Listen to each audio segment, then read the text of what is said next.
Bună, dragilor, și bine ați venit la Miha în bucătărie. Astăzi vreau să vă prezint o altă rețetă nouă, nouță, prăjitura Gabriel. Și am nevoie de un blat. Un blat din două, doar atât, două întregi și de două feluri de jeleuri de fructe. Unul cu kiwi, unul cu cireșe. Și pornesc prin a face blatul, unde voi pune peste cele două un praf de sare. Bat bine ouăle și adaug zahăr în ploaie. Ingredientele o să le găsiți pe parcursul acestui film. Urmăriți video, abonați-vă, dați un like, mă ajută foarte mult. Mulțumesc foarte mult! Acum bat ouăle cu mixerul până le fac spumă la viteză mică. Am pregătit și o tavă. Tava mea are 29 pe 19 cm cu hârtie de copt. Acum bat ouăle.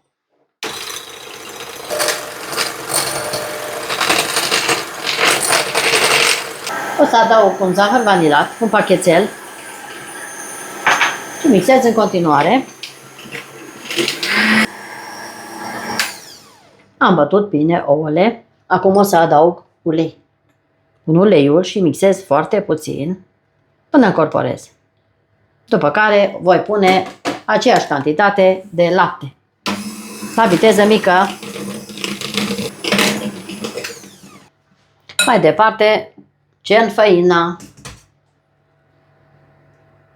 O pun toată odată și voi amesteca foarte bine. Cuptorul trebuie să fie încins la 180 de grade Celsius și amestec așa finuț. Și o să pun în tavă. După aceea, peste această compoziție o să pun niște alune tăiate și date prin cacao. Amestec și golesc în tavă. E o rețetă super mega delicioasă. Încercați cu mare încredere. Spuneți-mi în comentarii de unde mă urmăriți și eu vă pup cu mare drag. Am amestecat bine. Așez în tavă direct pe hârtie de copt.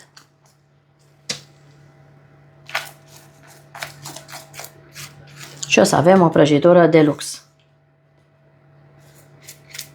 Urmăriți-mă până la sfârșit. Nivelez pe toată suprafața. Am nivelat, așa arată. Acum o pun la copt și revin imediat să facem și jeleul după ce se coace în cuptor. Dragii mei, până să coace blatul, o să fac jeleul. Aici am cireșe din congelator. Le voi face cu blenderul și le las să fiarbă foarte bine, după care o să le strecor.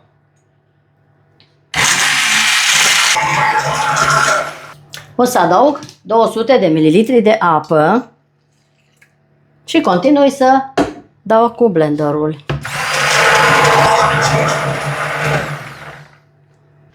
Am amestecat foarte bine. Acum voi cerne această compoziție într-un bol.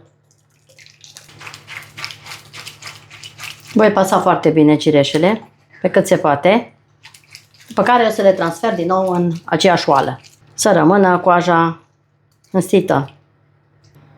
Dau drumul la foc și torn sucul acesta de cireșe înapoi în oală să fiarbă. O să pun zahărul direct aici, amidon de porumb.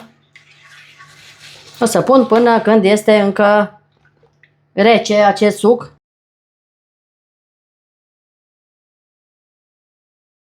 Și amestec foarte bine.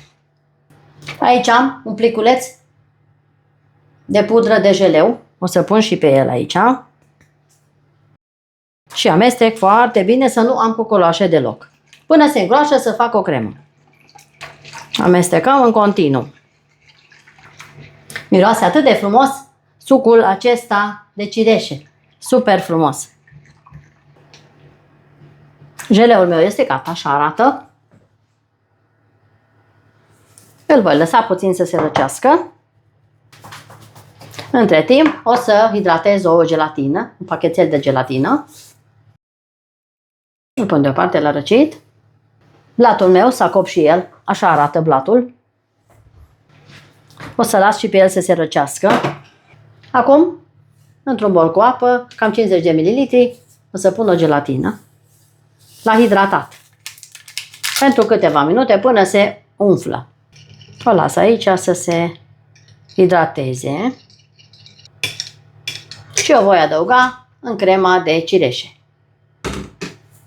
Până atunci se răcește și blatul meu. Revin imediat și cu restul de rețetă. Așa, avem blatul, avem crema care s-a răcit puțin, unde voi adăuga această gelatină hidratată, vedeți?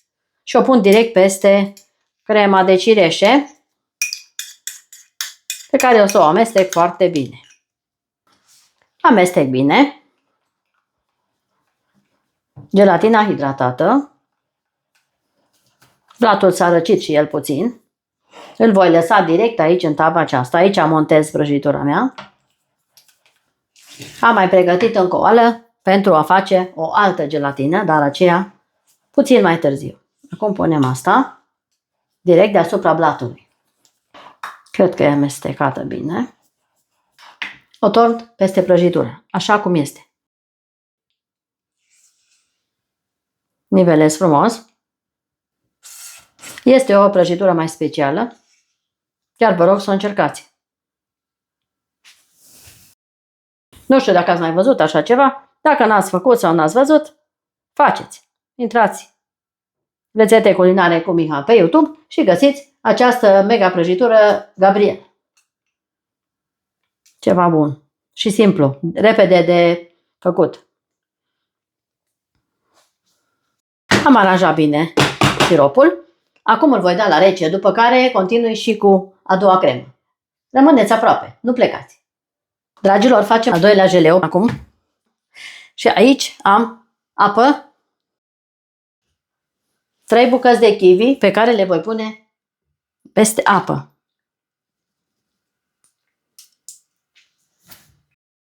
Și voi face din nou cu blenderul foarte fin. Am terminat de blenduit foarte bine kiwi. Peste acest kiwi voi adăuga zahărul. Aici am pudră de jeleu, jeleu verde, care trebuie la această rețetă. O lingură de amidon. Și mai am încă 100 și ceva de apă. O să vă scriu exact cât îmi intră mie la ce am pus eu aici în compoziție. Dacă mai trebuie, adaug. Și acum fierb foarte bine o cremă. La foc mediu, amestec în continuu. O să-l dau deoparte. L-am pus deoparte și o să-l amestec pentru câteva minuțele să se recorească foarte puțin. În acest jeleu o să pun 2 foi de gelatină din acestea, din albuș. Și le pun direct peste asta. Să se topească aici în jeleul acesta fierbinte. Amestec foarte bine și mergem mai departe cu rețeta. Am scos prăjitura de la frigider, de la rece. După cum vedeți, s-a închegat și voi turna această compoziție fierbinte peste cealaltă de cireșe. Voi turna peste ea toată compoziția și voi da din nou la rece după aceea. Torn direct peste tot. Așa. De aceea trebuie să o facem direct în tavă. V-am spus și mărimea tăvii. Dacă aveți mai mică, așa cu cerc din acesta. Așa arată. Nu pot să o arăt pentru că este foarte lichid. Deci, o să o las în frigider peste noapte și mâine o să vă arăt rezultatul final. Stați aproape și ne vedem mâine. Pe curând! Dragii mei, bine ați revenit! Prăjitura mea a stat peste noapte la frigider și așa este rezultatul final. Aici deasupra am bătut 100 de ml de frișcă lichidă cu 50 de mascarpone, puțin zahăr și am ornat deasupra, să aibă un aspect mai frumos. Aceasta este prăjitura mea. Gabriel. Chiar vă rog să încercați rețeta, este extraordinar de bună. Fructe proaspete, dacă se poate. Să puneți fructe cât mai proaspete. Le pasați, vă uitați la film, urmăriți filmul și vedeți exact detaliile cum am procedat eu. Aici am și o felie. Sper că se vede bine. Blatul cu alunele. Foarte pufos, extraordinar de moale. Cel mai bun blat. Atunci avem jeleul cu cireșe și avem jeleul cu kiwi. Și este o splendoare. Și atât de bun. Vedeți ce frumos se taie? Este foarte bun. Mulțumesc că ați fost cu mine alături până la finalul acestei rețete. Iar dacă aveți gusturile mele, încercați. Până la un nou video, eu vă spun toate cele bune. La revedere!